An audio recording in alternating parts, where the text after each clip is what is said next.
ഈ വീഡിയോയിൽ ഇന്നലെ ഞാനൊരു വിഷയം പറഞ്ഞു വെച്ചിട്ടുണ്ടായിരുന്നു. സോറാൻ മംദാനി. സോറാൻ മംദാനി മൃഗീയ ഭൂരിപക്ഷത്തിൽ വിജയിച്ചിരിക്കുകയാണ് ന്യൂയോർക്കിൻ്റെ മേയറായിട്ട്. പുള്ളിക്കാരൻ്റെ ആശയങ്ങളെന്ന് പറഞ്ഞു കഴിഞ്ഞാൽ പുതിയ ആശയങ്ങളൊന്നുമല്ല. പുള്ളിക്കാരൻ ഇവിടെ ഇന്ത്യയിലൊക്കെയുള്ള സാധാരണ പൊളിറ്റീഷ്യൻസ് പയറ്റി തെളിഞ്ഞ ആശയങ്ങൾ തന്നെയാണ് അവിടെ ഉന്നയിച്ചത്. ഫോർ എക്സാമ്പിൾ നമ്മുടെ കെജ്രിവാളിനെ പോലെ, അതുപോലെ തന്നെ പ്രത്യേകിച്ചും തമിഴ്നാട്ടിൽ നടക്കുന്ന ഒരു പൊളിറ്റിക്സ് ഉണ്ടല്ലോ, ഫ്രീ ബീസ് കൊടുക്കുക എന്നുള്ള രീതിയിൽ, അല്ലാതെ ബസ് യാത്ര ഫ്രീ, അതുപോലെ തന്നെ പിന്നെ റെൻ്റൽ കോസ്റ്റ് ഞാൻ ഫ്രീസ് ചെയ്യാൻ പോവാണ്. അതായത് അമേരിക്കയിലാണെങ്കിൽ 9% 10% ഒക്കെ ഇമ്മീഡിയറ്റ് ഗ്രോത്ത് ഉണ്ടാവാറുണ്ട് ഈ റെൻ്റൽ കോസ്റ്റിലൊക്കെ, വാടകയ്ക്ക് വീട് എടുക്കുമ്പോഴത്തേക്കും. മില്യൺ കണക്കിന് ആൾക്കാർ വാടകയ്ക്ക് താമസിക്കുന്ന ഒരു നാടാണ് അമേരിക്ക. അപ്പോൾ അങ്ങനെ ന്യൂയോർക്ക് സിറ്റിയെ സംബന്ധിച്ചിടത്തോളം ന്യൂയോർക്ക് എന്ന് പറഞ്ഞ ആ ഒരു ഡിസ്ട്രിക്റ്റിൽ ഇനി സോറാൻ മംദാനി വെക്കുന്നതാണ് നിയമം. തീർച്ചയായിട്ടും ട്രംപ് പ്രസിഡൻ്റാണ്, പ്രസിഡൻറ്റിൻ്റെ കാറ്റഗറിയിലുള്ള പവറുണ്ട്, അതൊന്നും ഇല്ലയെന്ന് പറയുന്നില്ല. പക്ഷേ ഇവിടെ ട്രംപിന് ഏറ്റ തിരിച്ചടിയാണിത്. കാരണം ട്രംപ് വിജയിച്ച് എത്ര മൃഗീയ ഭൂരിപക്ഷത്തിൽ വളരെ കൃത്യമായ മാർജിനോടുകൂടി വിജയിച്ച ട്രംപ്, അതായത് ഭരണത്തിൽ കയറി 1 ഇയർ പൂർത്തിയാകുന്നില്ല. അതിനു മുമ്പ് തന്നെയാണ് ട്രംപിൻ്റെ പാർട്ടിക്ക് തിരിച്ചടി. ന്യൂയോർക്ക് സിറ്റിയിൽ ഏതാണ്ട് 7.1% മാത്രമാണ് റിപ്പബ്ലിക്കൻ പാർട്ടി കാൻഡിഡേറ്റിന് കിട്ടിയ വോട്ടിൻ്റെ വിഹിതം. വോട്ട് ഷെയർ അത്രയേ ഉള്ളൂ. ഇൻഡിപെൻഡൻ്റ് ആയിട്ട് നിന്ന കാൻഡിഡേറ്റിന് വരെ 40% മുകളിൽ വോട്ടുണ്ട്. ആ സാഹചര്യത്തിലാണ് സംഭവിച്ചിരിക്കുന്നത്. ഇത് ട്രംപിൻ്റെ കെയർലെസ്നെസ് തന്നെയാണ്. കാരണം ട്രംപ് ഒരു ഇലക്ഷനെ എങ്ങനെ സമീപിക്കണം, ഈ ഒരു ലാസ്റ്റ് മൊമെന്റിൽ വോട്ട് മറിച്ച് കളയാമെന്ന് വിചാരിച്ചിട്ടാണ് ഈ നൈജീരിയയുടെ സബ്ജക്റ്റ്, ഈ ക്രിസ്ത്യൻ പാസം ഇതെല്ലാം കൊണ്ടുവന്നത്. എന്നിട്ടൊന്നും വർക്കായില്ല. ഇന്നലെ കൂടി ട്രംപ് ട്വീറ്റ് ചെയ്തിട്ടുണ്ടായിരുന്നു, അതായത് ജൂവിഷ് കമ്മ്യൂണിറ്റി നിങ്ങൾ സൂക്ഷിച്ച് കരുതലോടുകൂടി വോട്ട് രേഖപ്പെടുത്തണമെന്നാണ് ട്രംപ് പറഞ്ഞു വെച്ചത്. ഇതിൽ ഈ കമ്മ്യൂണിസ്റ്റിനെ കുറിച്ച്, കമ്മ്യൂണിസ്റ്റ് സിദ്ധാന്തം, അതായത് ഈ കമ്മ്യൂണിസ്റ്റ് ആശയങ്ങളെക്കുറിച്ച് പറഞ്ഞു കഴിഞ്ഞാൽ അതിൽ ഒരുപാട് പ്രശ്നങ്ങളുണ്ട്, ഇല്ലയെന്ന് ഞാൻ പറയുന്നില്ല. ഇത് ഒരു പരാജയപ്പെട്ട സിദ്ധാന്തമാണ്, അത് എല്ലാവർക്കും തന്നെ അറിയാവുന്ന കാര്യമാണ്. കാരണം ഗ്ലോബലി കമ്മ്യൂണിസ്റ്റ് ഡോമിനേറ്റ് ചെയ്ത് നിന്നിരുന്ന ഒരു സാഹചര്യം, ഒരു കാലഘട്ടങ്ങളൊക്കെ ഉണ്ടായിരുന്നു. പക്ഷെ അതിപ്പോഴില്ല. ഇപ്പോൾ ഇല്ലാത്തതിൻ്റെ കാരണം എന്താണ്? കമ്മ്യൂണിസ്റ്റ് എന്ന് പറഞ്ഞു കഴിഞ്ഞാൽ നമ്മൾ വിചാരിക്കുന്ന പോലെ, നമ്മുടെ നാട്ടിൽ നടത്തുന്ന പോലെ ഇലക്ഷനുമായിട്ട് ബന്ധപ്പെട്ട് മറ്റുള്ള ആൾക്കാർ എങ്ങനെ പെരുമാറുന്നു അതേപോലെ ആ ഒരു ഇലക്ഷൻ രീതിയിലൊക്കെ മുന്നോട്ട് പോകുന്ന ഒരു പ്രിൻസിപ്പിൾ അല്ല അവർക്കുള്ളത്. കമ്മ്യൂണിസ്റ്റ് എന്ന് പറഞ്ഞു കഴിഞ്ഞാൽ തന്നെ നിങ്ങളിപ്പം വെനിസ്വലയിൽ നോക്കൂ, അയാൾ ഭരണത്തിൽ നിന്ന് ഇറങ്ങുന്നില്ല. റഷ്യയിൽ നോക്കൂ, അയാൾ ഭരണത്തിൽ നിന്ന് ഇറങ്ങുന്നില്ല. ചൈനയിൽ നോക്കൂ, ഭരണത്തിൽ നിന്ന് ഇറങ്ങുന്നില്ല. സംഭവം എന്താണ്? സംഭവം ഇറങ്ങുന്നില്ല. കമ്മ്യൂണിസ്റ്റ് പ്രിൻസിപ്പിളാണ്, അത് അങ്ങനെ പ്രവർത്തിക്കുകയുള്ളൂ. ഇലക്ഷനൊന്നും അവർക്ക് ബാധകമായിട്ടുള്ള വിഷയങ്ങളല്ല. നമ്മുടെ നാട്ടിലുള്ള ഒരു കമ്മ്യൂണിസ്റ്റ് മെത്തഡോളജി വെച്ചിട്ട് നമ്മൾ ആഗോളതലത്തിൽ ഈ കമ്മ്യൂണിസ്റ്റ് പ്രിൻസിപ്പിളിനെ വിലയിരുത്താൻ നോക്കരുത്. അത് കംപ്ലീറ്റ്ലി അൺഫിറ്റ് ആവും. അതാണ് മനസ്സിലാക്കേണ്ടത്. കാരണം നമ്മുടെ നാട്ടിലുള്ളത് കമ്മ്യൂണിസം അല്ല, അതാണ് മനസ്സിലാക്കേണ്ടത്. പൊളിറ്റിക്കൽ തലത്തിൽ എടുത്തുകൊണ്ട് പോയിട്ട് ചിന്തിക്കേണ്ട ആവശ്യമൊന്നുമില്ല. ഇത് യാഥാർത്ഥ്യമാണ്.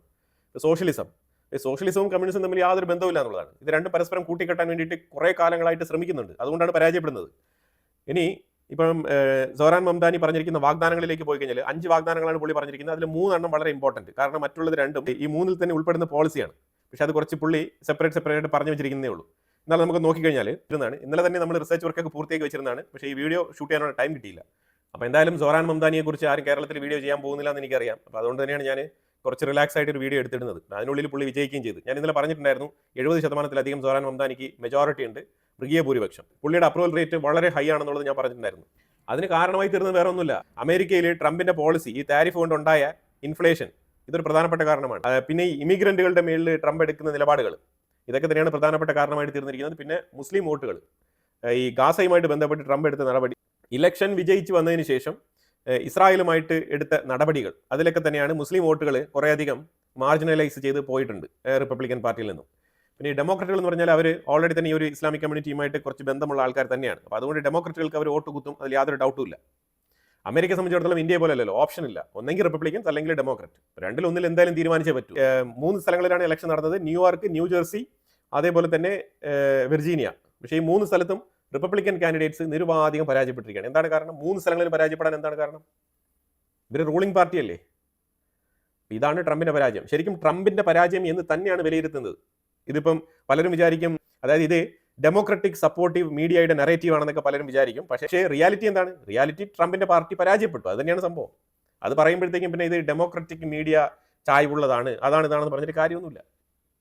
ഫാക്ട്, അതായത് 8-9 മാസങ്ങൾക്ക് മുമ്പ് വൻ വിജയം നേടിയ പാർട്ടി അവരുടെ മേയർ കാൻഡിഡേറ്റിനെ പ്രധാനപ്പെട്ട തലസ്ഥാന നഗരത്തിൽ മേയറായിട്ട് തിരഞ്ഞെടുക്കുന്നതിൽ പരാജയപ്പെട്ടിരിക്കുന്നു എന്നുള്ളതാണ് മനസ്സിലാക്കേണ്ടത്. അതും ഇത് ചെറിയ വിഷയമല്ല. ഈ സോറാൻ മംദാനി എന്ന് പറഞ്ഞ വ്യക്തി പറഞ്ഞിരിക്കുന്നത്, ബെഞ്ചമിൻ നെതന്യാഹു ന്യൂയോർക്കിൽ കാലുകുത്തുന്നെങ്കിൽ ഞാൻ അറസ്റ്റ് ചെയ്യുമെന്നാണ് പുള്ളിക്കാരൻ പറഞ്ഞത്. അടുത്ത പുള്ളിക്കാരൻ പറഞ്ഞിരിക്കുന്നത് ഇതുപോലെ ഹൗസിംഗ് റെന്റുകൾ ഞാൻ ഫ്രീസ് ചെയ്യാൻ പോവാണ്. അതായത് ഈ കമ്മ്യൂണിസ്റ്റ് ചിന്താഗതി തന്നെയാണ്. ഇപ്പം തമിഴ്നാട്ടിലൊക്കെ നോക്കി കഴിഞ്ഞാൽ ഒരുപാട് ഫ്രീ കൊടുക്കാറുണ്ട്. തമിഴ്നാട്ടിലെ സ്ത്രീകൾക്ക് ബസ്സിൽ യാത്ര ചെയ്യാൻ ഫ്രീ ആണ്, ടിക്കറ്റ് എടുക്കണ്ട. അതുപോലെ ന്യൂയോർക്ക് സിറ്റിയിലും ഇപ്പം പൊതുജനങ്ങൾക്ക് യാത്ര ചെയ്യാൻ ബസ് ഫ്രീ ആണ്. ഈ ബസ് ഫ്രീ ആകുന്നത് കൊണ്ട് ഏതാണ്ട് 800 മില്യൺ നഷ്ടം വരും. ഈ ന്യൂയോർക്ക് സിറ്റിയിലെ ആ ഒരു ട്രാൻസ്പോർട്ടേഷൻ മാത്രം കണക്ക് കൂട്ടി കഴിഞ്ഞാൽ ഒരു വർഷം $800 മില്യൺ നഷ്ടം ഗവൺമെന്റിന് ഉണ്ടാവുമെന്നാണ് കണക്കുകൾ സൂചിപ്പിക്കുന്നത്. ഇനി റിയൽ എസ്റ്റേറ്റ് മേഖലയിൽ വന്നു കഴിഞ്ഞാൽ ഒരുപാട് ആൾക്കാർ, പൈസയുള്ള ആൾക്കാർ വീട് വാങ്ങിച്ച് അതിനെ റെന്റിന് കൊടുത്ത് പൈസ ഉണ്ടാക്കും. അപ്പോൾ പലരും മോർഗേജിലൊക്കെയാണ് വാങ്ങിക്കുന്നത്. മോർഗേജ് എന്ന് പറയുമ്പോഴത്തേക്കും ലോണിലൊക്കെയാണ് വീട് വാങ്ങിക്കുന്നത്. അപ്പോൾ ഇങ്ങനെ ലോണിലൊക്കെ വീട് വാങ്ങിക്കുന്ന ആൾക്കാർ എന്ത് ചെയ്യും? അത് റെന്റിന് വിട്ടിട്ട് അതിന്റെ പൈസയും കൂടി മേടിച്ചിട്ട്, കുറച്ച് പൈസയുള്ള ആൾക്കാർ സേവിങ്സ് എന്നുള്ള നിലയിൽ ഒരു പ്രോപ്പർട്ടി വാങ്ങിക്കുക, അതിന് റെന്റിന് ഇടുക, ആ റെന്റും കൂടെ മേടിച്ചിട്ട് ലോൺ അടയ്ക്കുക. അപ്പോൾ ഇതൊരു ബിസിനസ് ആയിട്ട് നടത്തുന്ന ആൾക്കാർ തന്നെയുണ്ട്. ഇത് ചെറിയ വരുമാനം കൂടിയാണ്. അപ്പോൾ ആ രീതിയിലുള്ള ആൾക്കാരൊക്കെ ഇനി എന്ത് ചെയ്യണം?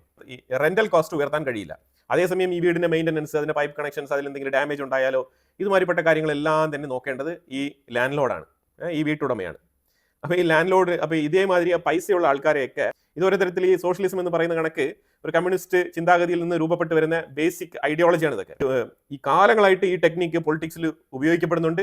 അത് വിജയകരമായി തന്നെ അത് സക്സസ്ഫുൾ ആയിട്ട് ആൾക്കാർ ഇതിനെ ഉപയോഗിച്ച് വിജയിക്കുന്നുണ്ട്. അതേപോലെ ചൈൽഡ് കെയർ, കുട്ടികളുടെ കെയറിങ് എല്ലാം തന്നെ ഫ്രീ ആക്കാൻ പോകും. കുട്ടികളുടെ കംപ്ലീറ്റ് കെയറും ഫ്രീ ആണ്. മെഡിക്കൽ ഉൾപ്പെടെയുള്ള കംപ്ലീറ്റ് ഈ കിൻഡർ ഗാർഡനിൽ വിടുമല്ലോ, KG അതേമാതിരിയുള്ള സ്കൂളിംഗ് കാര്യങ്ങളെല്ലാം ഫ്രീ.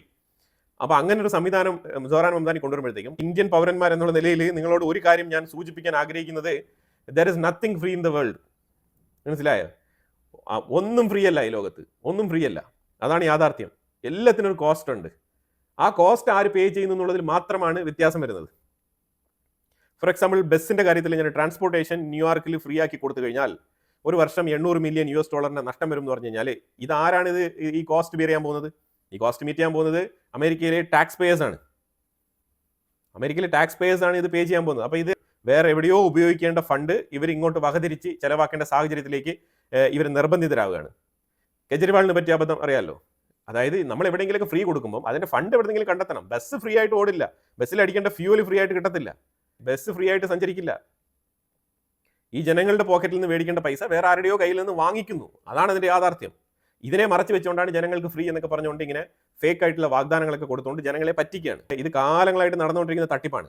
പക്ഷെ അൺഫോർച്ചുനേറ്റ്ലി ഈ തട്ടിപ്പ് നടത്തുന്ന ആൾക്കാരാണ് വിജയിക്കുക. റവന്യൂ ജനറേറ്റ് ചെയ്യേണ്ട ഒരു മേഖലയാണ്, ഒരു ബിസിനസ് മേഖലയാണ് പുള്ളിക്കാരൻ ക്ലോസ് ചെയ്യുന്നത്, ഷട്ട് ചെയ്യുന്നത്. ക്യാപിറ്റലിസത്തിൽ അടിയുറച്ച് മുന്നോട്ട് പോകുന്ന രാജ്യങ്ങളിലൊന്നും ഈ രീതിയിലുള്ള ഫ്രീ ബീസും അതൊന്നും പറ്റത്തില്ല. അതുള്ള കാര്യമാണ്. ഈ ബസ്സിന്റെ കാര്യം ഇങ്ങനെയാണെന്നുണ്ടെങ്കിൽ നിങ്ങൾ തികച്ചും ലാൻഡ് ലോഡുമായിട്ട് ബന്ധപ്പെട്ട വിഷയത്തിലേക്ക് വന്നു കഴിഞ്ഞാൽ ഈ വീട് ഓൺ ചെയ്ത് റെന്റിന് കൊടുക്കുന്ന ആൾക്കാർ അത്യാവശ്യം കുറച്ച് കാശുള്ള ആൾക്കാർ തന്നെയായിരിക്കും. അവരെന്ത് ചെയ്യുന്ന പറഞ്ഞാൽ അവർ ഈ ന്യൂയോർക്ക് സിറ്റി വിട്ടിട്ട് അവർ വേറെ ഏതെങ്കിലും സ്ഥലത്ത് പോയി ഇൻവെസ്റ്റ് ചെയ്യും. പറ്റുമെങ്കിൽ അമേരിക്കയുടെ ഉള്ളിൽ തന്നെയുള്ള മറ്റു പല സ്റ്റേറ്റുകളിലേക്കും അവർ കുടിയേറാനുള്ള സാധ്യതയുണ്ട്. അതല്ലാന്നുണ്ടെങ്കിൽ അമേരിക്ക തന്നെ വിട്ടു പോകാനുള്ള സാധ്യതയും വളരെ കൂടുതലാണ്. അമേരിക്കയിൽ തന്നെ മാറിയിട്ട് മറ്റു പല രാജ്യങ്ങളിലും അവർ അസറ്റുകൾ വാങ്ങിച്ചു കൂട്ടാനും നല്ല റെന്റൽ ഓപ്ഷനുള്ള സ്ഥലങ്ങൾ തിരഞ്ഞെടുക്കാനുള്ള സാധ്യത വളരെ കൂടുതലാണ്. ദുബായ് പോലത്തെ നഗരങ്ങൾ, അതേപോലെ തന്നെ മറ്റു പല രാജ്യങ്ങളിലും തിരഞ്ഞെടുക്കാനുള്ള സാധ്യത വളരെ കൂടുതലാണ്. അപ്പൊ ഇങ്ങനെയാണ് ഒരു രാജ്യത്തിനെ നശിപ്പിക്കുന്നത്. ഈ കമ്മ്യൂണിസ്റ്റ് സിദ്ധാന്തമാണിത്. ഇതാണ് ഇവിടെ അവതരിപ്പിക്കപ്പെടുന്നത്. എനിവേ, ഞാൻ പറഞ്ഞതേ ഉള്ളൂ. കമ്മ്യൂണിസ്റ്റ് സിദ്ധാന്തം ഇപ്പൊ ഇവിടെ പ്രാക്ടിക്കൽ അല്ല, അത് പരാജയപ്പെട്ട സിദ്ധാന്തമാണ്. അത് ഞാൻ പറഞ്ഞ കാര്യങ്ങൾ വെച്ച് തന്നെ നിങ്ങൾക്ക് മെഷർ ചെയ്ത് കഴിഞ്ഞാൽ നിങ്ങൾക്ക് മനസ്സിലാക്കാൻ പറ്റുന്ന കാര്യമാണ്. നമ്മുടെ നാട്ടിലുള്ള കമ്മ്യൂണിസത്തിനെ വെച്ചിട്ട് നിങ്ങൾ ഇതിനെ കമ്പയർ ചെയ്യേണ്ട. കാരണം നമ്മുടെ നാട്ടിലുള്ളത് ആക്ച്വൽ കമ്മ്യൂണിസം അല്ല, അതും കൂടി മനസ്സിലാക്കിക്കോണം. സോഹ്റാൻ മംദാനി മേയർ ആയിരിക്കുകയാണ്. ഈ സോഹ്റാൻ മംദാനിയുടെ ആൻസസ്റ്റേഴ്സ് നമ്മൾ നോക്കിക്കഴിഞ്ഞാൽ അവർ ഇന്ത്യൻ ഒറിജിൻ ആയിട്ടുള്ള ആൾക്കാരാണ്. ഇന്ത്യൻ ഒറിജിൻ ആയിട്ടുള്ള ആൾക്കാർ പിന്നീട് ഉഗാണ്ടയിലേക്ക് അവർ റീലൊക്കേറ്റ് ചെയ്ത് അവിടെ നിന്ന് വീണ്ടും അവർ അമേരിക്കയിലേക്ക് മൈഗ്രേറ്റ് ചെയ്ത ആൾക്കാരാണ്. അപ്പൊ അങ്ങനെ ഇന്ത്യൻ ആഫ്രിക്കൻ ഒറിജിൻ എന്നുള്ള ലേബലാണ് സോഹ്റാൻ മംദാനി കൊണ്ടു നടക്കുന്നത്. അതിൽ ഏറ്റവും കൂടുതൽ ആഫ്രിക്കൻ എന്ന് പറയാനാണ് പുള്ളിക്ക് താല്പര്യം. കാരണം വേറെ ഒന്നും കൊണ്ടല്ല, കാരണം ഒബാമ ആ രീതിയിലേക്ക് നോക്കി കഴിയുമ്പോഴത്തേക്കും ഈ കറുത്ത വർഗ്ഗക്കാർക്ക് കുറച്ച് ഫേവറിസം ഉണ്ട് ഈ ഡെമോക്രാറ്റിക് പാർട്ടിയിൽ. അപ്പൊ ആ ഒരു കറുത്ത വർഗ്ഗക്കാരുടെ വോട്ടും കൂടി നേടാൻ വേണ്ടിയിട്ടാണ് ഈ രീതിയിലുള്ള ഡ്രാമ എല്ലാം നടത്തുന്നത്. ഇതൊക്കെ തന്നെ ഒബാമയുടെ ഇലക്ഷൻ വിജയിക്കാനുള്ള തന്ത്രങ്ങളാണ് സോഹ്റാൻ മംദാനി ഇപ്പോൾ ഉപയോഗിച്ചിരിക്കുന്നത്. കമലാ ഹാരിസും അത് തന്നെയാണ് ഫൈറ്റ് ചെയ്തത്. പക്ഷേ കമലാ ഹാരിസിന് വിജയിക്കാൻ കഴിഞ്ഞില്ല. അതിന് കാരണം വേറെയായിരുന്നു. അപ്പോൾ അന്നത്തെ അമേരിക്കൻ പ്രസിഡന്റ് ഇലക്ഷനുമായിട്ട് ബന്ധപ്പെട്ട് കംപ്ലീറ്റ് പിക്ചർ വേറെയായിരുന്നു. ഇന്നത്തെ സാഹചര്യത്തിന് പൂർണ്ണമായിട്ടും കാരണമായത് ഡൊണാൾഡ് ട്രംപാണ്. ഇനി അടുത്ത വിഷയം പറഞ്ഞു കഴിഞ്ഞാൽ ഇന്ത്യ ഉൾപ്പെടെയുള്ള ലോകമെമ്പാടുമുള്ള പല രാജ്യങ്ങളും കാത്തിരിക്കുന്ന ഒരു നിർണായകമായിട്ടുള്ള ദിവസമാണിന്ന്. അപ്പോൾ ഇന്ന് വൈകാതെ തന്നെ അമേരിക്കയിലെ കോടതിയിൽ നിന്ന് വിധി വരും. എന്തിനെക്കുറിച്ചാണ്? ഈ താരിഫ് ട്രംപ് അപ്ലൈ ചെയ്തത് ശരിയാണോ തെറ്റാണോ എന്ന് പറഞ്ഞുകൊണ്ടുള്ള ഒരു വിധിയാണ് വരാൻ പോകുന്നത്. ആ വിധിയും കൂടി ഒരു പക്ഷേ ട്രംപ് എടുത്ത തീരുമാനം തെറ്റാണ്, ഈ ഗ്ലോബൽ താരിഫ് പോളിസി ഇനി അങ്ങോട്ട് മുന്നോട്ട് കൊണ്ടുപോകാൻ കഴിയില്ല, അത് കോടതി സ്റ്റേ ചെയ്യുകയാണ് എന്ന് പറഞ്ഞു കഴിഞ്ഞാലുണ്ടല്ലോ, ട്രംപ് വട്ടപൂജ്യമാകുന്ന ഒരു അവസ്ഥയാണ് അവിടെ ഉണ്ടാകാൻ പോകുന്നത്. ഇനി എത്ര അപ്പീൽ പോയാലും ശരി തന്നെ ബേസിക്കലി ട്രംപ് ഒരു പരാജയമായിട്ട് മാറിത്തീരും. ഇനി ട്രംപ് വളരെ ടെൻസ്ഡ് ആയിട്ടുള്ള മൊമെന്റിലൂടെയാണ് കടന്നു പോകുന്നത്. അതായത് ട്രംപിനെതിരെ എത്രമാത്രം കേസുകൾ ഉണ്ടായിരുന്നു, ആ കേസുകളെല്ലാം തന്നെ കോടതി നിരുപാധികം തള്ളിക്കളഞ്ഞുകൊണ്ടാണ് ട്രംപിനെ ജനങ്ങൾ അംഗീകരിച്ചിരിക്കുന്നു. അപ്പം ജനവിധിയുടെ മുന്നിൽ നമ്മൾ ഇനി പുതുതായിട്ട് ആരോപണങ്ങൾ ഉന്നയിക്കേണ്ടതില്ല എന്ന് പറഞ്ഞിട്ട് കോടതിയിൽ കെട്ടിക്കിടന്ന കേസുകളെല്ലാം ഒതുക്കി തീർത്ത് ഒഴിവാക്കിക്കൊണ്ട് ട്രംപിനെ വളരെ ഫ്രീ ഹാൻഡായിട്ട് വന്നിട്ട് പ്രസിഡന്റ് ആവാൻ വേണ്ടിയിട്ട്, അതായത് ഫെബ്രുവരിയിൽ വൈറ്റ് ഹൗസ് ഇൻചാർജ് ആകാൻ വേണ്ടിയിട്ട് കോടതി പൂർണ്ണമായിട്ടുള്ള പിന്തുണയാണ് അറിയിച്ചത്. അതേ കോടതിയാണ് ഇപ്പോൾ ട്രംപിന്റെ പോളിസി വിമർശിച്ചുകൊണ്ട് അതിനെതിരെ സ്റ്റേ ഓർഡർ പുറപ്പെടുവിക്കാൻ വേണ്ടിയിട്ടുള്ള നടപടിക്രമങ്ങളുമായിട്ട് മുന്നോട്ട് പോകുന്നതായിട്ടാണ് മനസ്സിലാക്കാൻ പറ്റുന്നത്. ട്രംപിന്റെ ഈ തീരുവയെക്കുറിച്ച് ഫ്രം ദ ഡേ വൺ നമ്മൾ വിമർശിച്ചിട്ടുണ്ട്. ഇതേ ട്രംപ് വിജയിക്കാൻ വേണ്ടിയിട്ട് നവംബർ ഡിസംബർ കാലഘട്ടങ്ങളിൽ നിങ്ങൾ നമ്മുടെ വീഡിയോ എടുത്ത് നോക്കി കഴിഞ്ഞാൽ നിങ്ങൾക്ക് മനസ്സിലാക്കാൻ പറ്റും. ട്രംപിനെ കുറിച്ച് ഒരുപാട് പോസിറ്റീവ് വീഡിയോ ചെയ്ത ആൾക്കാരിൽ നമ്മളുടെ ചാനലും ഒന്നാണ്. ആ ട്രംപിന്റെ പോളിസി, നമ്മൾ വ്യക്തികളെയല്ല ക്രിട്ടിസൈസ് ചെയ്യുന്നത്, വ്യക്തികൾ നടത്തുന്ന പോളിസി, വ്യക്തികൾ കൊണ്ടുവരുന്ന പോളിസിയാണ് നമ്മൾ ക്രിട്ടിസൈസ് ചെയ്യുന്നത്. ഈ സോറാൻ മംദാനി വന്നിട്ടുണ്ട്, പുള്ളിക്കാരൻ ഡെമോക്രറ്റ് ആണ്. പക്ഷേ പുള്ളിക്കാരൻ്റെ പോളിസിയുമായിട്ട് ഞാൻ യോജിക്കുന്നില്ല. കാരണം അമേരിക്കയിൽ ഓപ്ഷൻസ് ഇല്ല, ഓപ്ഷൻസ് രണ്ടേ ഉള്ളൂ. ഈ രണ്ട് ഓപ്ഷൻ നമുക്ക് തിരഞ്ഞെടുക്കണം എന്ന് പറഞ്ഞിട്ട് നിർബന്ധമായിട്ട് ശാഠ്യം പിടിക്കുന്ന ഒരു സ്ഥിതിഗതിയാണ് അവിടെ ഉള്ളത്. അന്നത്തെ ഡെമോക്രറ്റുകളുടെ പോളിസിയൊക്കെ വെച്ചിട്ട് നമ്മൾ റിപ്പബ്ലിക്കൻ വരട്ടെ എന്ന് വിചാരിച്ചു. റിപ്പബ്ലിക്കൻ വന്നു, എന്നിട്ട് ഇതേപോലത്തെ ഹെഡ് വൈറ്റ് പിടിച്ച് ഈഗോ അടിച്ച് നിൽക്കുന്ന ഈ ഫാർ റൈറ്റുമായിട്ട് ബന്ധപ്പെട്ട് ഫാർ റൈറ്റിനെ അത്രമാത്രം, അത് നീ ഫാർ റൈറ്റ് ആയിട്ട് ഇരുന്നോ, പക്ഷെ അതിന് വേണ്ടിയിട്ട് ഫാർ റൈറ്റ് മാത്രമേ ഇവിടെ ഉണ്ടാവാൻ പാടുള്ളൂ എന്ന് ചിന്തിച്ചു കഴിഞ്ഞാൽ വലിയ ബുദ്ധിമുട്ടാണ്. ആ രീതിയിൽ റേസിസ്റ്റ് എന്ന് തന്നെ പറയാം. ആ രീതിയിൽ ചിന്തിക്കുന്ന മറ്റുള്ളവർ, അതായത് നീ ഇല്ലീഗലായിട്ട് അമേരിക്കയുടെ ഉള്ളിൽ കടന്നു കയറി വന്നിരിക്കുന്ന ആൾക്കാർ, പാസ്പോർട്ട് ഇല്ലാത്ത ആൾക്കാരൊക്കെ പിടിച്ച് തിരിച്ചയക്കൂ, ഓക്കെ, അക്സെപ്റ്റബിൾ ആണ്. പക്ഷേ അതേസമയം നിങ്ങളൊന്ന് ആലോചിച്ച് നോക്കൂ, ഒരാൾ ഓൾറെഡി തന്നെ ഗ്രീൻ കാർഡ് ഹോൾഡറാണ്, അയാളുടെ ഗ്രീൻ കാർഡ് എന്തിനാണ് റിവോക്ക് ചെയ്യുന്നത്? ഓക്കെ, അൻലെസ് എന്തെങ്കിലും തീവ്രവാദ പ്രവർത്തനങ്ങളിലേക്ക് അയാൾ ഏർപ്പെട്ടു, okay fine, proceed, no problem. അതായത് ഒരു freedom of speech, freedom of expression, ഇങ്ങനെയുള്ള ഫണ്ടമെന്റൽ റൈറ്റ്സിനൊക്കെ വിലക്ക് കൽപ്പിച്ചുകൊണ്ട് അങ്ങനത്തെ ആൾക്കാരെയൊക്കെ പിടിച്ച് അവരെയൊക്കെ അവരുടെ വിസ ക്യാൻസൽ ചെയ്യുക, അവരുടെ ഗ്രീൻ കാർഡ് ക്യാൻസൽ ചെയ്യുക, അവരുടെ നാഷണാലിറ്റി തന്നെ റിവോക്ക് ചെയ്യുക, ഇങ്ങനത്തെ പരിപാടികളൊക്കെ ചെയ്യുന്നത് പറഞ്ഞാൽ ഡിക്റ്റേറ്റർഷിപ്പാണ്. അപ്പോൾ ഈ രീതിയിലുള്ള ഭരണകൂടത്തിന്റെ ആക്ടിവിറ്റീസിനെയൊക്കെ നമ്മൾ കൃത്യമായിട്ട് ചോദ്യം ചെയ്തിട്ടുണ്ട്. ഈ അമേരിക്കൻ പ്രേമികൾ കുറേ ആൾക്കാരുണ്ടാവും, അവർ വന്നിട്ട് എന്തെങ്കിലുമൊക്കെ പറയുമായിരിക്കും. പക്ഷേ ഇതാണ് ഇന്നത്തെ അവസ്ഥ. സോറാൻ മംദാനി കട്ടയ്ക്ക് ട്രംപിനെ ഒപ്പോസ് ചെയ്തുകൊണ്ട് ന്യൂയോർക്കിൽ തന്നെ ഉണ്ടാവും. അത് ട്രംപിന് എന്നും ഒരു തലവേദനയായിട്ട് തന്നെ ഉണ്ടാവും എന്നാണ് മനസ്സിലാക്കാൻ പറ്റുന്നത്. ഇപ്പോൾ ന്യൂയോർക്ക് സിറ്റിയിൽ 9% ആണ് ഈ റെന്റൽ ഹൗസിന്റെ ഇൻക്രിമെന്റ് വന്നുകൊണ്ടിരിക്കുന്നത്. അപ്പോൾ റെന്റ് ഫ്രീസ് ചെയ്യും, നമ്പർ 1 പോയിന്റ്. ഇത് രാജ്യത്തിന്റെ ഗ്രോത്തിനെ ബാധിക്കുന്ന വിഷയം തന്നെയാണ്. കോമൺ പീപ്പിളിനും, അതായത് പൊതുവിലുള്ള പൊതുജനങ്ങൾക്ക് ഇത് കേൾക്കുമ്പോൾ ഭയങ്കര ഹാപ്പി ആയിട്ട് തോന്നും. പ്രത്യേകിച്ച് റെന്റൽ ഹോമുകളിൽ താമസിക്കുന്ന ആൾക്കാരെ സംബന്ധിച്ചിടത്തോളം ഇത് ഭയങ്കരമായിട്ടുള്ള ഹെൽപ്പ് തന്നെയാണ്, ഇല്ലാന്ന് ഞാൻ പറയുന്നില്ല. പക്ഷേ ഈ പോളിസികൾക്കൊക്കെ ഒരു പ്രശ്നമുണ്ട്. ആ പ്രശ്നമാണ് ഇവിടെ ചൂണ്ടിക്കാണിക്കുന്നത്. രാജ്യത്തിന് നന്മയുണ്ടാകുന്ന പോളിസി അല്ല ഇത്. അത് ഈ ഫുഡ് ഇൻഡസ്ട്രിയുമായിട്ട് ബന്ധപ്പെട്ട് പബ്ലിക് ഗ്രോസറീസ്, ഇപ്പം നമ്മുടെ നാട്ടിൽ റേഷൻ കടയുണ്ടല്ലോ, അതേപോലെ ഈ ഷോപ്പുകൾ ഗവൺമെന്റ് ഓൺ ചെയ്തുകൊണ്ടുള്ള ഗവൺമെന്റിന്റെ പ്രോഡക്റ്റ് ഇറക്കുന്ന രീതിയിലുള്ള ആ ഒരു സപ്ലൈ, ഈ ഫുഡ് സപ്ലൈ ഗവൺമെന്റ് ഏറ്റെടുക്കുമെന്നാണ് പറഞ്ഞിരിക്കുന്നത്. അത് ഫുഡ് സെക്യൂരിറ്റി ഉറപ്പുവരുത്തും, അത് ഗവൺമെന്റ് നിയന്ത്രിക്കും, ഗവൺമെന്റിന്റെ നിയന്ത്രണത്തിലുള്ള ഷോപ്പുകൾ, അങ്ങനെ അതാണ് ഉദ്ദേശിക്കുന്നത്. പിന്നെ അഫോർഡബിൾ ഹൗസിംഗ് എന്ന് പറഞ്ഞിട്ടുള്ള ഒരു പദ്ധതി കൊണ്ടുവന്നിട്ടുണ്ട്. അതായത് അഫോർഡബിൾ ഹൗസിംഗ് മീൻസ് അതും തന്നെ ഈ റെന്റൽ ഫ്രീസുമായിട്ട് ബന്ധപ്പെട്ട് വരുന്ന കാര്യം തന്നെയാണ്. അതും ഈ വീട് വാടകയ്ക്ക് വിടുന്ന ആ ഒരു ബിസിനസ് ഉണ്ടല്ലോ, അതിനെ തുലയ്ക്കുന്ന ഏർപ്പാടാണ് ഇപ്പം മംദാനി പറഞ്ഞുകൊണ്ടിരിക്കുന്നത്. ഇതൊരു മേജർ ഇൻകം ഏരിയയാണ്. ആ ഏരിയയിലാണ്, ഈ ഹൗസിംഗ് ഏരിയയിലാണ് പുള്ളിക്കാരൻ കൈകടത്തുന്നത്. ഇത്തരം കാര്യങ്ങളാണ് പുള്ളിക്കാരൻ പറഞ്ഞിരിക്കുന്നത്. ഇതെല്ലാം തന്നെ ഈ ഒരു ഫ്രീ എന്നുള്ള രീതിയിലാണ് പറഞ്ഞിട്ട് പുള്ളിക്കാരൻ വിജയിച്ചു വന്നിരിക്കുന്നത്. ഈ ഫ്രീ എന്ന് പറയുമ്പോഴത്തേക്കും അട്രാക്റ്റീവ് ആകുന്ന ജനങ്ങൾ അമേരിക്കയിലും ഉണ്ട് എന്നുള്ളതും കൂടി നിങ്ങൾ മനസ്സിലാക്കിക്കോണം. അത് ഇന്ത്യയിലോ അല്ലെങ്കിൽ തമിഴ്നാട്ടിലോ അല്ലെങ്കിൽ കേരളത്തിലോ അല്ലെങ്കിൽ മറ്റു പല സ്റ്റേറ്റുകളിലോ മാത്രമല്ല ഇതുള്ളത്. അമേരിക്കയുടെ അവസ്ഥയാണ് നിങ്ങൾ മനസ്സിലാക്കേണ്ടത്. കാരണം ഫ്രീ കേൾക്കുമ്പോൾ ഒരു ഡോളർ ബേസ്ഡ് എക്കോണമിയിൽ ജീവിക്കുന്ന രാജ്യത്തുള്ള ജനങ്ങൾ, അതായത് ഈ ലോകത്തിന് ഏറ്റവും ഡെവലപ്ഡ് കൺട്രീസ്, അമേരിക്കയിലേക്കാണ് എല്ലാവരും പോകണം, അവിടെ പോയിട്ട് ജോലി ചെയ്യണം, അവിടെ സെറ്റിൽ ആവണം എന്നൊക്കെ ആഗ്രഹിക്കുന്ന ആൾക്കാർ ഈ ലോകമെമ്പാടും ഉള്ളൊരു, അവരെ റെപ്രസെന്റ് ചെയ്യുന്ന ഒരു രാജ്യമാണ് ഈ അമേരിക്ക. ആ അമേരിക്കയിലുള്ള ജനങ്ങളാണ് ഈ പറയുന്നതാണ് ഫ്രീ എന്നുള്ള ആ ഒരു വാക്കും കേട്ടുകൊണ്ട് കുറേ ആൾക്കാർ വോട്ട് കുത്തിയിട്ടുണ്ട്. അതുപോലെ തന്നെ ഈ റിലീജിയന്റെ പേരിൽ പുള്ളിക്കാരൻ ഒരു തീവ്ര ഇസ്ലാമിക നിലപാടുള്ള വ്യക്തിയാണ്. അപ്പോൾ ആ രീതിയിലും പുള്ളിക്കാരന് വോട്ട് കിട്ടിയിട്ടുണ്ട്. ഇതാണ് സോറാൻ മംദാനി വിജയിക്കാനുള്ള ബേസിക് ആയിട്ടുള്ള കാരണങ്ങൾ. ട്രംപിന് വേറൊരു തിരിച്ചടിയും കൂടിയുണ്ട്. അതായത് ട്രംപ് UK വിസിറ്റ് ചെയ്തു. അതായത് 2 ആഴ്ചയ്ക്ക് മുമ്പ് UK വിസിറ്റ് ചെയ്ത സമയത്ത് പുള്ളിക്കാരൻ പറഞ്ഞിരുന്നത് UK മേയർ, അതായത് UK ഒരു ഇസ്ലാമിക രാജ്യമായിട്ട് മാറിയിരിക്കുന്നു എന്നാണ് പുള്ളിക്കാരൻ കമന്റ് ചെയ്തിട്ട് വന്നത് അവിടെ. അതേ ട്രംപിന് ഇന്ന് കിട്ടിയിരിക്കുന്നത് തിരിച്ചടിയാണ്. തിരിച്ചടി എന്ന് പറഞ്ഞാൽ ലണ്ടൻ സിറ്റിയിലെ മുസ്ലിം മേയറിനെ കുറിച്ച് ക്രിട്ടിസൈസ് ചെയ്ത ട്രംപിന് ഇന്ന് ന്യൂയോർക്ക് സിറ്റിയിൽ സംഭവിച്ചിരിക്കുന്ന അതേ വിഷയമാണ്. ഈ സാഹചര്യത്തിലും വെനിസുലയ്ക്ക് മേളിൽ കടുത്ത ഭീഷണിയാണ് അമേരിക്ക ഉയർത്തിയിരിക്കുന്നത്. അതിൽ 3 പോയിന്റുകൾ പറയുന്നു. ഒന്നെങ്കിൽ വെനിസുലയുടെ ഉള്ളിൽ കയറി എയർ സ്ട്രൈക്ക് ചെയ്ത് പ്രധാനപ്പെട്ട മിലിറ്ററി ആസ്ഥാനങ്ങളൊക്കെ അടിച്ച് തച്ച് തകർക്കുക. അതോടൊപ്പം ഈ നിക്കോളാസ് മദ്രാവ് എന്ന് പറഞ്ഞ ആ ഭരണാധികാരിയും ആ സ്ഥലത്ത് നിന്ന് നീക്കം ചെയ്യുക. ഇത് നമ്പർ 1. രണ്ടാമത്തെ ഓപ്ഷൻ സീക്രട്ട് ആയിട്ട് മിഷൻ ക്യാരി ചെയ്യുക, നിക്കോല മദ്രാവിനെ വധിക്കുക. ഇത് രണ്ടാമത്തെ ഓപ്ഷൻ. മൂന്നാമതൊരു ഓപ്ഷൻ ഉണ്ട്. ഇതാണ് കുറച്ചുകൂടെ റിലയബിൾ ആയിട്ടുള്ള ഓപ്ഷനായിട്ട് എനിക്ക് മനസ്സിലാക്കാൻ പറ്റുന്നത്. ഇത് പെന്റഗന്റെ ഉള്ളിൽ PTX ബന്ധപ്പെട്ട് വെനിസുലയുടെ വിഷയം പറഞ്ഞുകൊണ്ട് നടത്തിയ കോൺഫിഡൻഷ്യൽ ചർച്ചയുമായിട്ട് ബന്ധപ്പെട്ട ന്യൂയോർക്ക് ടൈംസ് ഈ വാർത്ത പബ്ലിഷ് ചെയ്തിരിക്കുന്നത്. ഈ ന്യൂയോർക്ക് ടൈംസിന് ഇത് എങ്ങനെ കിട്ടിയെന്ന് എനിക്കറിയത്തില്ല. കോൺഫിഡൻഷ്യൽ ആയിട്ടുള്ള വാർത്തയാണ് അവർ ലീക്ക് ചെയ്തിരിക്കുന്നത്. മൂന്നാമത്തെ ഓപ്ഷൻ ഡിപ്ലോയിങ് ട്രൂപ്സിനെ അവിടെ വിന്യസിക്കുക, കൗണ്ടർ ടെററിസത്തിന്റെ പേരിൽ അവിടെ മിലിറ്ററി ഫോഴ്സിനെ ഇറക്കി വിടുക. ഫോഴ്സിനെ ഇറക്കി വിട്ടിട്ട് അവിടുത്തെ ക്രിട്ടിക്കൽ റിസോഴ്സസ്, പ്രധാനമായിട്ടും എണ്ണപ്പാടങ്ങൾ, അതായത് ഓയിൽ റിഫൈനറികൾ, എയർപോർട്ട്, അവിടുത്തെ പ്രധാനപ്പെട്ട മിലിറ്ററി ആസ്ഥാനങ്ങൾ, ഇതെല്ലാം തന്നെ അമേരിക്കൻ കൺട്രോളിലേക്ക് കൊണ്ടുവരിക. എന്നിട്ട് നിക്കോല മദുറാവിനെ ഒന്നെങ്കിൽ വധിക്കുക, ഈ സിറിയയിലെ അസാദ് പോയില്ലേ അതേപോലെ എവിടെയെങ്കിലേക്ക് നാട് വിട്ടു പോകാൻ പറയുക.